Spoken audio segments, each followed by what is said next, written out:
शांति 30 सितंबर 2024। बाबा के महावाक्य। मीठे बच्चे, अपनी बैटरी चार्ज करने का ख्याल करो। अपना टाइम पर चिंतन में वेस्ट मत करो, अपनी घोट तो नशा चढ़े। प्रश्न: ज्ञान 1 सेकंड का होते हुए भी बाप को इतना डिटेल से समझाने व इतना समय देने की आवश्यकता क्यों? उत्तर: क्योंकि ज्ञान देने के बाद बच्चों में सुधार हुआ है या नहीं, यह भी बाप देखते हैं और फिर सुधारने के लिए ज्ञान देते ही रहते हैं। सारे बीज और झाड़ का ज्ञान देते हैं, जिस कारण उन्हें ज्ञान सागर कहा जाता। अगर 1 सेकंड का मंत्र देकर चले जाएं, तो ज्ञान सागर का टाइटल भी ना मिले। ओम शांति। रूहानी बाप बैठ रूहानी बच्चों को समझाते हैं। भक्ति मार्ग में परमपिता परमात्मा शिव को यहाँ ही पूजते हैं। भल बुद्धि में है कि यह होकर गए हैं। जहाँ पर लिंग देखते हैं तो उनकी पूजा करते हैं। यह तो समझते हैं शिव परमधाम में रहने वाला है, होकर गए हैं, इसलिए उनका यादगार बनाकर पूजते हैं। जिस समय याद किया जाता है तो बुद्धि में जरूर आता है कि निराकार है जो परम धाम में रहने वाला है। उनको शिव कह पूजते हैं। मंदिर में जाकर माथा टेकते हैं, उन पर दूध फल जल आदि चढ़ाते हैं, परंतु वह तो जड़ है, जड़ की भक्ति ही करते हैं। अभी तुम जानते हो वह है चैतन्य, उनका निवास स्थान परम धाम है। वह लोग जब पूजा करते हैं तो बुद्धि में रहता है कि परम धाम निवासी है, होकर गए हैं, तब यह चित्र बनाए गए हैं जिसकी पूजा की जाती है। वह चित्र कोई शिव नहीं है, उनकी प्रतिमा है। वैसे ही देवताओं को भी पूजते हैं। जड़ चित्र हैं, चैतन्य नहीं है। परंतु वह चैतन्य जो थे वह कहाँ गए, यह नहीं समझते। जरूर पुनर्जन्म ले नीचे आए होंगे। अभी तुम बच्चों को ज्ञान मिल रहा है, समझते हो जो भी पूज्य देवता थे वह पुनर्जन्म लेते आए हैं। आत्मा वही है, आत्मा का नाम नहीं बदलता, बाकी शरीर का नाम बदलता है। वह आत्मा कोई न कोई शरीर में है, पुनर्जन्म तो लेना ही है। तुम पूजते हो उनको जो पहले पहले शरीर वाले थे, सतयुगी लक्ष्मी नारायण को पूजते हो। इस समय तुम्हारा ख्याल चलता है, जो नॉलेज बाप देते हैं तुम समझते हो। जिस चित्र की पूजा करते हैं वह पहले नंबर वाला है। यह लक्ष्मी नारायण चैतन्य थे, यहाँ ही भारत में थे, अभी नहीं है। मनुष्य यह नहीं समझते कि वह पुनर्जन्म लेते लेते भिन्न नाम रूप लेते 84 जन्मों का पाठ बजाते रहते हैं। यह किसके ख्याल में भी नहीं आता। सतयुग में थे तो जरूर, परंतु अब नहीं है, यह भी किसको समझ नहीं आता।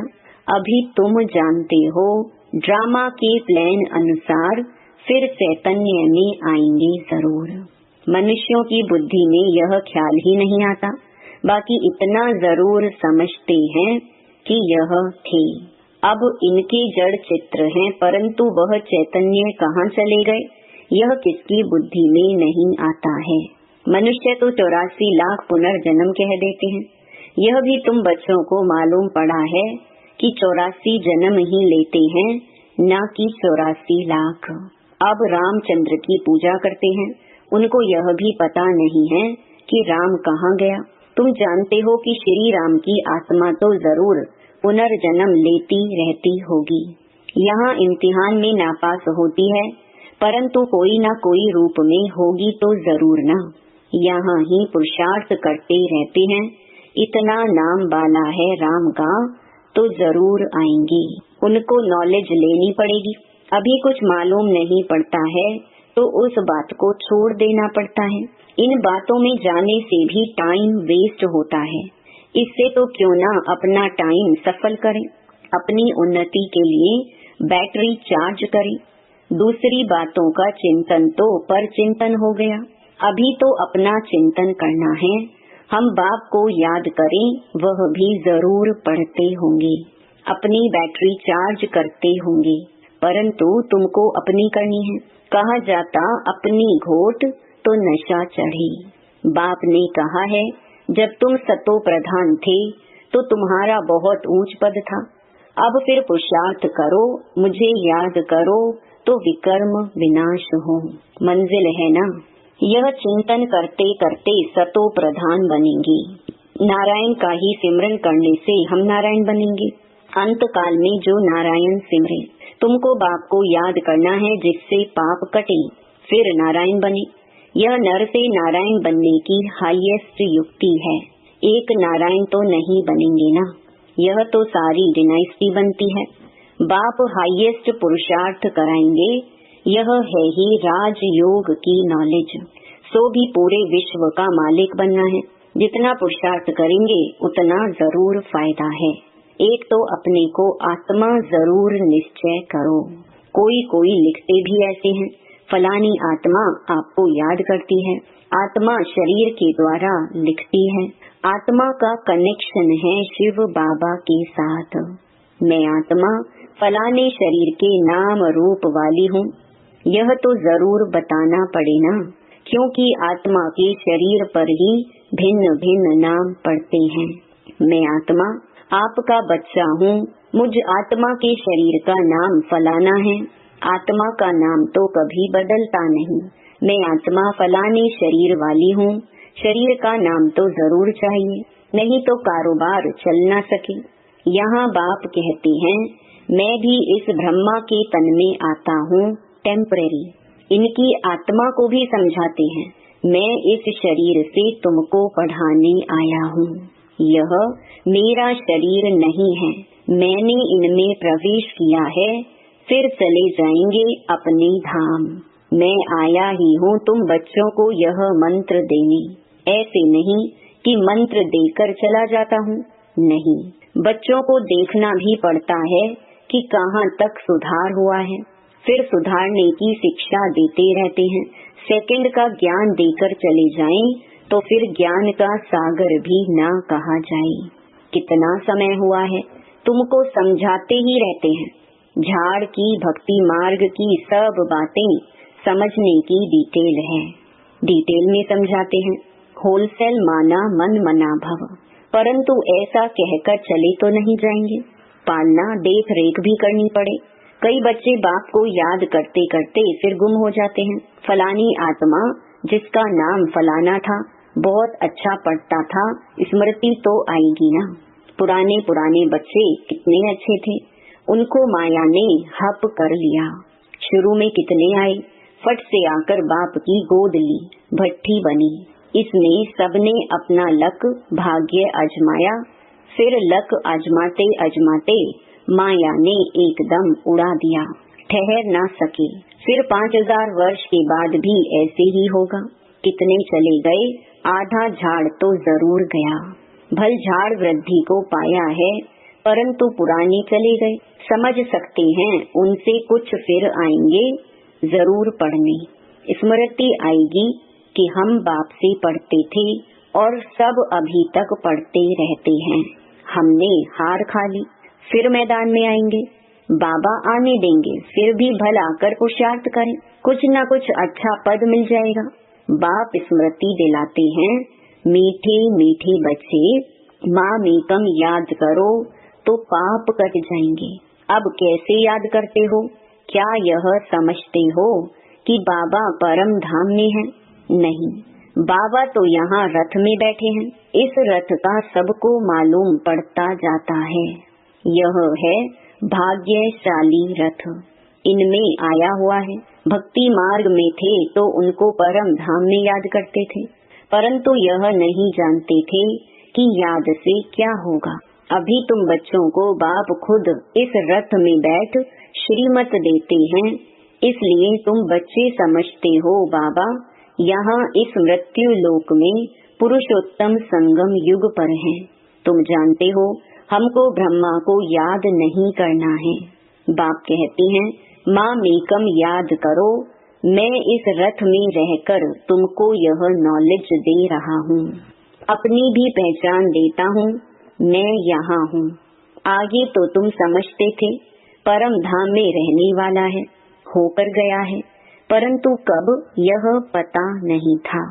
होकर तो सब गए हैं ना, जिनके भी चित्र हैं अभी वह कहाँ है, यह किसको पता नहीं है। जो जाते हैं वह फिर अपने समय पर आते हैं, दिन दिन पाठ बजाते रहते हैं, स्वर्ग में तो कोई जाते नहीं। बाप ने समझाया है, स्वर्ग में जाने के लिए तो पुरुषार्थ करना होता है और पुरानी दुनिया का अंत नई दुनिया की आदि चाहिए, जिनको पुरुषोत्तम संगम युग कहा जाता है। यह ज्ञान अभी तुमको है। मनुष्य कुछ नहीं जानते, समझते भी हैं शरीर जल जाता है, बाकी आत्मा चली जाती है। अब कलयुग है तो जरूर जन्म कलयुग में ही लेंगे। सतयुग में थे तो जन्म भी सतयुग में लेते थे। यह भी जानते हो आत्माओं का सारा स्टॉक निराकारी दुनिया में होता है। यह तो बुद्धि में बैठा है ना, फिर वहाँ से आते हैं, यहाँ शरीर धारण कर जीव आत्मा बन जाते हैं। सबको यहाँ आकर जीव आत्मा बनना है, फिर नंबरवार वापस जाना है। सबको तो नहीं ले जाएंगे, नहीं तो प्रलय हो जाए। दिखाते हैं कि प्रलय हो गई, रिजल्ट कुछ नहीं दिखाते। तुम तो जानते हो यह दुनिया कभी खाली नहीं हो सकती है। गायन है, राम गयो रावण गयो, जिनका बहुत परिवार है।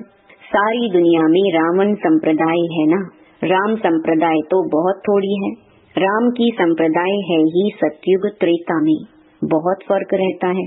बाद में फिर और टाल टालियां निकलती हैं। अभी तुमने बीज और झाड़ को भी जाना है। बाप सब कुछ जानते हैं तब तो सुनाते रहते हैं, इसलिए उनको ज्ञान सागर कहा जाता है। एक ही बात अगर होती तो फिर कुछ शास्त्र आदि भी बन ना सके। झाड़ की डिटेल भी समझाते रहते हैं। मूल बात नंबर 1 सब्जेक्ट है, बाप को याद करना। इसमें ही मेहनत है, इस पर ही सारा मदार है। बाकी झाड़ को तो तुम जान गए हो। दुनिया में इन बातों को कोई भी नहीं जानते हैं। तुम सब धर्म वालों की तिथि तारीख आदि सब बताते हो। आधा कल्प में यह सब आ जाते हैं। बाकी हैं सूर्यवंशी और चंद्रवंशी, इनके लिए बहुत युग तो नहीं होंगे ना, है ही 2 युग। वहाँ मनुष्य भी थोड़े हैं, 84 लाख जन्म तो हो भी ना सके।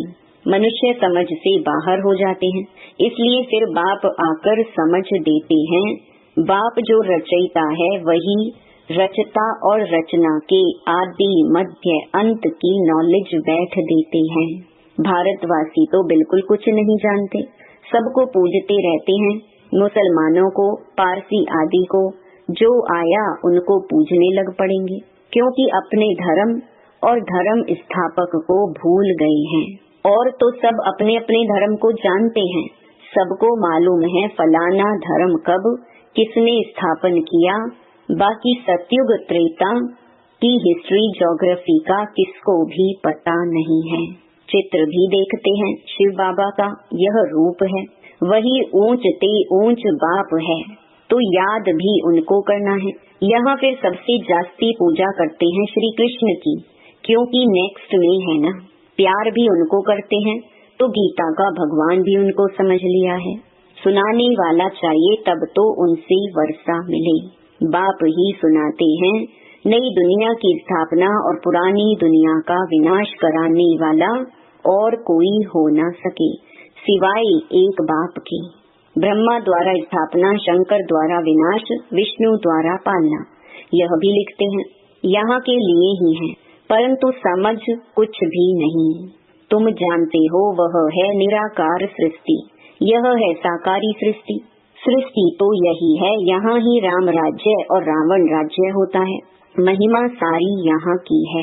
बाकी सूक्ष्म वतन का सिर्फ साक्षात्कार होता है। मूल वतन में तो आत्माएं रहती हैं, फिर यहाँ आकर पाठ बजाती हैं। बाकी सूक्ष्म वतन में क्या है, यह चित्र बना दिया है, जिस पर बाप समझाते हैं। तुम बच्चों को ऐसा सूक्ष्म वतन वासी फरिश्ता बनना है। फरिश्ते हड्डी मांस बिगर होते हैं। कहते हैं ना, दधीची ऋषि ने हड्डियाँ भी दे दी। बाकी शंकर का गायन तो कहाँ है नहीं। ब्रह्मा विष्णु का मंदिर है, शंकर का कुछ है नहीं, तो उनको लगा दिया है विनाश के लिए। बाकी ऐसे कोई आंख खोलने से विनाश करता नहीं है। देवताएं फिर हिंसा का काम कैसे करेंगे? न वह करते हैं, न शिव बाबा ऐसा डायरेक्शन देते हैं। डायरेक्शन देने वाले पर भी आ जाता है ना, कहने वाला ही फंस जाता है। वह तो शिव शंकर को ही इकट्ठा कह देते हैं। अब बाप भी कहते हैं मुझे याद करो, माँ मेकम याद करो। ऐसा तो नहीं कहते शिव शंकर को याद करो, पतित पावन एक को ही कहते हैं। भगवान अर्थ सहित बैठ समझाते हैं। यह कोई जानते नहीं है तो यह चित्र देख मूंझ पड़ते हैं। अर्थ तो जरूर बताना पड़े ना, समझने में टाइम लगता है। कोटो में कोई विरला निकलता है। मैं जो हूँ जैसा हूँ, फोटो में कोई भी मुझे पहचान सकते हैं। अच्छा, मीठे मीठे सिकिलधे बच्चों प्रति माता पिता बाप दादा का याद प्यार और गुड मॉर्निंग। रूहानी बाप की रूहानी बच्चों को नमस्ते। धारणा के लिए मुख्य सार। पहला, किसी भी बात के चिंतन में अपना समय नहीं गंवाना है, अपनी मस्ती में रहना है। स्वयं के प्रति चिंतन कर आत्मा को सतो प्रधान बनाना है। दूसरा, नर से नारायण बनने के लिए अंतकाल में एक बाप की ही याद रहे। इस हाईएस्ट युक्ति को सामने रखते हुए पुरुषार्थ करना है। मैं आत्मा हूँ, इस शरीर को भूल जाना है। वरदान, दाता की देन को स्मृति में रख, सर्व लगावों से मुक्त रहने वाले आकर्षण मुक्त भव। कई बच्चे कहते हैं कि इनसे मेरा कोई लगाव नहीं है, परंतु इनका यह गुण बहुत अच्छा है या इनमें सेवा की विशेषता बहुत है। लेकिन किसी व्यक्ति या वैभव के तरफ बार बार संकल्प जाना भी आकर्षण है। किसी की भी विशेषता को देखते, गुणों को व सेवा को देखते दाता को नहीं भूलो। यह दाता की देन है। यह स्मृति लगावों से मुक्त आकर्षण मुक्त बना देगी, किसी पर भी प्रभावित नहीं होंगी। स्लोगन, ऐसे रूहानी सोशल वर्कर बनो जो भटकती हुई आत्मा को ठिकाना दे दो, भगवान से मिला दो। ओम शांति।